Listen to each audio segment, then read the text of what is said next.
This is the AWS Morning Brief Security Edition. AWS is fond of saying security is job zero. That means it's nobody in particular's job, which means it falls to the rest of us. Just the news you need to know, none of the fluff. This episode is sponsored in part by our friends at Lambda Cloud. They offer GPU instances with pricing that's not only scads better than other cloud providers, but is also accessible and transparent. Also, check this out. They get a lot more granular in terms of what's available.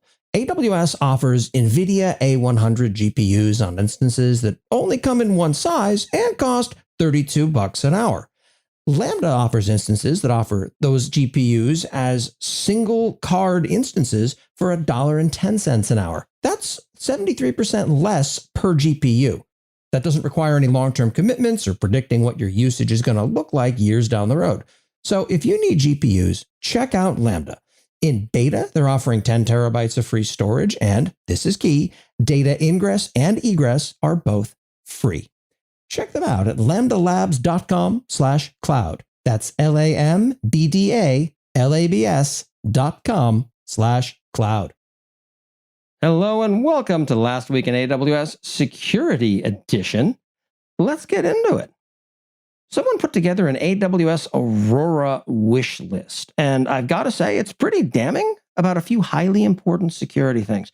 It talks about plain text root passwords and storage volumes that are not encrypted by default. I mean, these things are okay in some circumstances, but they definitely seem to cut against a number of AWS's stated positions on these very topics.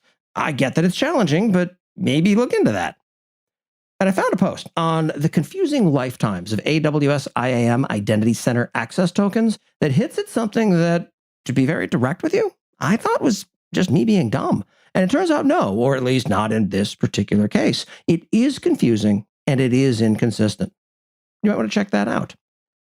AWS had a couple of interesting announcements. One is probably going to be more applicable to your day-to-day. AWS announces updated support plans console with new IAM controls. So what this means is that you no longer need to log in as the root user to change your AWS support plan, which means that you now get to further restrict the scenarios in which you need to use that incredibly dangerous account, while also making it possible for the person who just spun up an expensive cluster to pay $29 for a support plan so that they can shriek for help from Amazon on how to turn that cluster back off.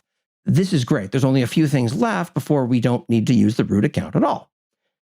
The other was how to automatically build forensic kernel modules for Amazon Linux EC2 instances.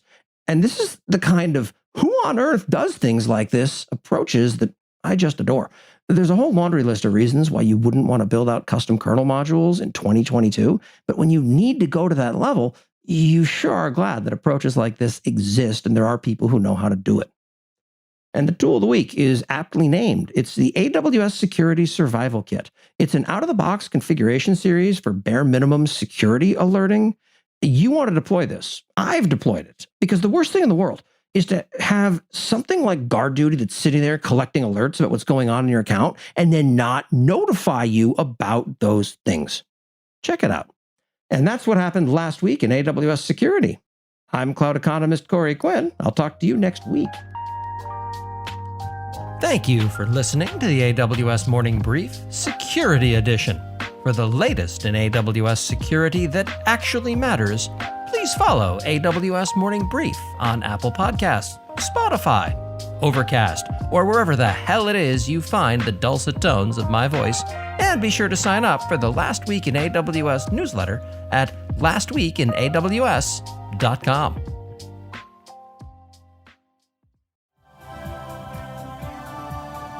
This has been a Humble Pod production. Stay humble.